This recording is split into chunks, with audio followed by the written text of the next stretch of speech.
lagi Bapak Ibu sekalian selaku para peserta orientasi yang angkatan 43 sampai tahun ini. Baiklah, singkat saja.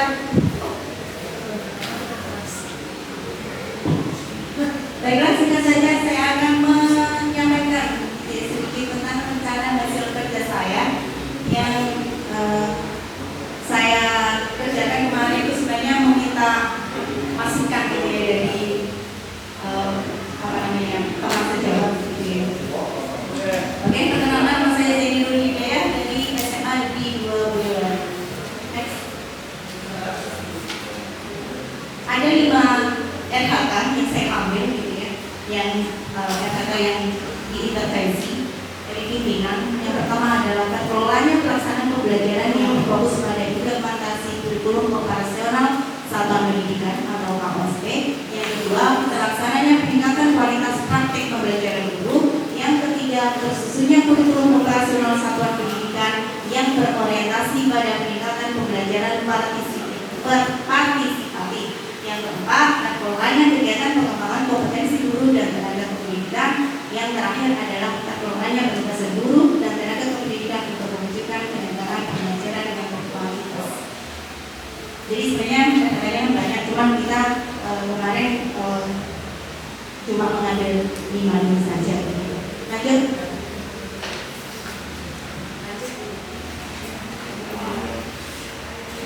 Saya hari ini sebenarnya hampir sama dengan yang disampaikan oleh Bu Putih gitu, karena kita memang berkonsultasi dengan teman sampai di bawah sama Bu kemarin. Oke, yang pertama ada yang intervensi dari pimpinan adalah pesannya peningkatan kualitas praktik pembelajaran guru. Terus kemudian katanya meningkatkan praktik aktivitas kognitif yang berfokus pada instruksi yang ada, aspek yang kualitas. Kemudian indikatornya adalah tingkat upaya penyesuaian praktik pembelajaran sebagai respon terhadap peserta didik terhadap kebutuhan pembelajaran untuk peningkatan aktivitas pembelajaran. Targetnya 100%. Nah, kegiatannya itu adalah supervisi. Tahapannya gitu ya, kalau kami yang supervisi itu adalah ada perencanaan, yang kedua pelaksanaan, yang ketiga adalah hasil observasi. Outputnya ada form A, form B, dan form C. Untuk penerapan nilai berakhlak, saya berdiskusi dengan supervisor ya, dengan sikap terbuka untuk menerima berbagai masukan. Jadi sebelum kita observasi kita diskusi dulu gitu ya, apa yang ingin disampaikan di situ gitu ya, dengan para supervisor. Terus kemudian saya melakukan kegiatan observasi dengan kualitas terbaik. Jadi benar-benar kita siapkan seperti itu ya. Apa yang diinginkan oleh supervisor berarti harus kita laksanakan seperti itu.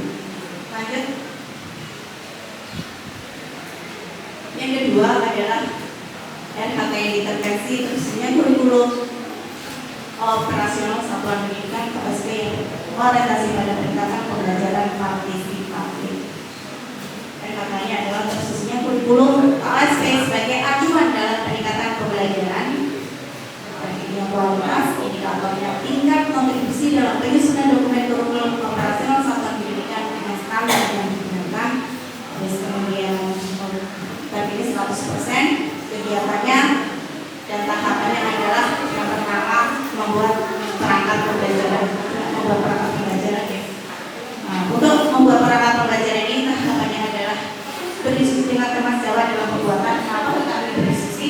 Karena dalam pembuatan modul ajar ini yang mengajar mapel bukan hanya satu gitu ya. Jadi kita berdiskusi, kita bagi itu biasanya saya yang materi ini, terus yang temannya kita materi ini gitu ya. Terus kemudian kita jadikan satu seperti itu. Ini hanya untuk mempermudah saja dengan pembuatan modul ajar. Terus kemudian yang kedua membuat KTP, baru kemudian kita membuat modul ajar. Outputnya adalah perangkat pembelajaran. Penerapan nilai akhlak itu saya membuat perangkat pembelajaran yang inovatif dan kreatif. Yang selanjutnya saya juga membuat perangkat pembelajaran yang bisa menyesuaikan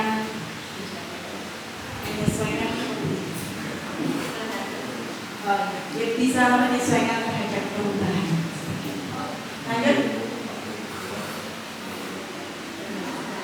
Yang keempat yaitu terkelolanya kegiatan pengembangan kompetensi guru dan tenaga kependidikan. Rencana hasil kerjanya adalah meningkatkan kompetensi melalui peran sebagai partisipan kegiatan seminar laboratorium kompetensi psikosif dan atau studi banding lapangan yang diselenggarakan di bidang pendidikan. Terus kemudian kualitas, terus kemudian indikatornya adalah tingkat kesesuaian kegiatan pengembangan kompetensi artinya 100%. Kegiatannya yaitu mengikuti seminar, terus kemudian diklat, ada diklat juga sebenarnya cuma belum saya situ. Dan tahapannya pertama kita harus melakukan pendaftaran untuk mengikuti seminar dan diklat, terus kemudian mengikuti seminar. Nah, ini seminar itu ada yang dari tingkat sekolah dan juga bisa dari luar, gitu ya. Kebetulan di sekolah kami ada Kombel, gitu ya. Dan itu kita bisa mengikutinya. Terus kemudian yang ketiga, terakhir kita bisa mendapatkan sertifikat yang artinya diharapkan kita bisa meningkatkan ya, kompetensi kita sebagai seorang guru. Waktunya adalah sertifikat seminar. Penerapan akad, ya, saya mengikuti seminar dengan penuh tanggung jawab. Yang saya mengikuti seminar dengan proaktif. RHK yang terakhir yang kelima yaitu terkelolanya penugasan guru dan tenaga kependidikan untuk mewujudkan penyelenggaraan pembelajaran yang berkualitas. Meningkatkannya adalah meningkatkan kinerja satuan pendidikan melalui pelaksanaan tugas tambahan sebagai wali kelas.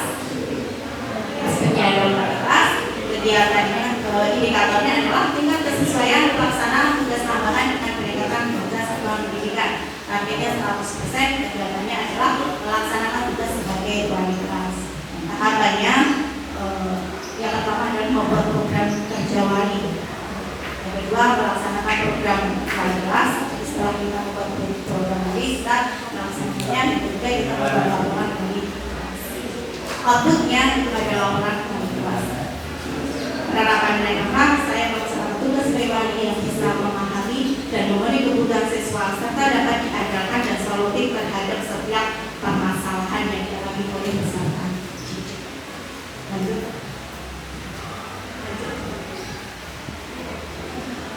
Ini adalah rencana saya di Brandon. Saya mengikuti kompetensi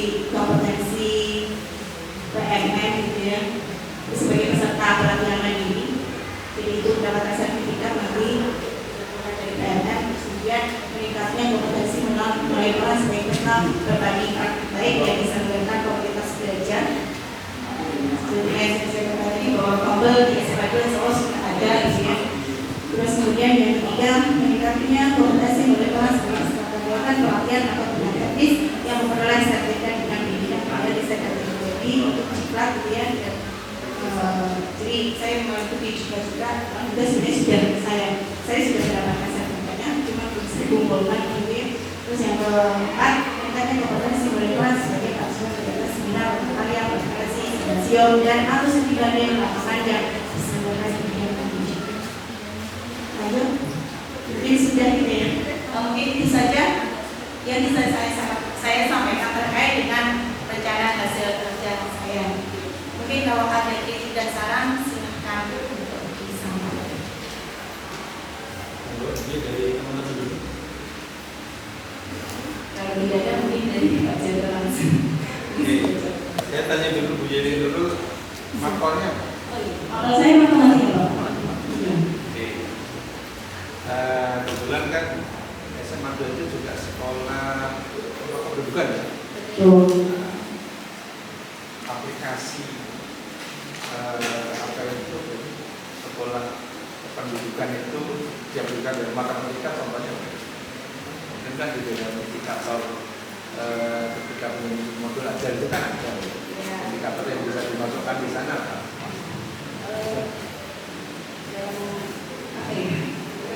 Siapa kependudukan itu kan tentang apa namanya?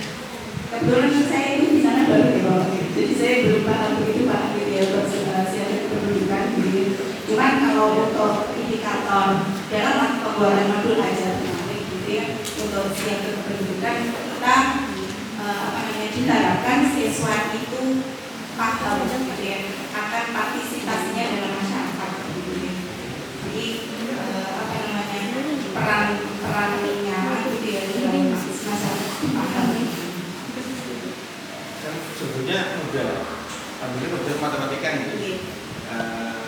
karena siaga kependudukan itu terkait dengan jumlah penduduk, komposisi penduduk. Oh itu berarti dilihatkan di materi maksudnya? Iya. Oh oke. Itu kan biasanya kalau dalam statistika itu ada tuh Bapak. Ya, satu sekali. Iya pasti. Oke. Jadi aplikasinya apa? Dalam statistika itu banyak sekali. Jadi kemarin itu saya buat langsung gitu. Ketika dalam pembelajaran statistika itu mereka itu langsung saya suruh mencari gitu ya grafik tentang kependudukan. Kemarin itu penduduk di bulan seperti itu terus kemudian dibuat grafiknya seperti apa gitu ya terkait dengan mungkin jumlah siswa atau jumlah yang sekolah SD, SMP, SMK dan seterusnya itu berapa persen nanti kemudian kita analisis. Kalau saya tanya lagi karena saya juga sekolah sehat. Iya. Aplikasi matematika dan sekolah sehat. Kalau sekolah sehat kemarin itu tentang bakteri Bapak. Jadi aplikasinya itu dalam eksponensial gitu ya tentang bakteri bahwa ternyata perkembangan bakteri gitu ya itu terkait dengan grafik eksponensial seperti itu. Jadi ada hitungannya ketika 1 jam berkembangnya ke sini bagian berapa juta seperti itu. Nah itu terus kemudian karena terkait dengan sekolah sehat maka bagaimana kita menjaga kebersihan ya, agar bakteri itu tidak berkembang sangat cepat karena memang bakteri itu berkembangnya sangat cepat sekali bahkan dalam waktu beberapa menit saja itu sudah berjuta-juta bakteri. Terima kasih dari teman.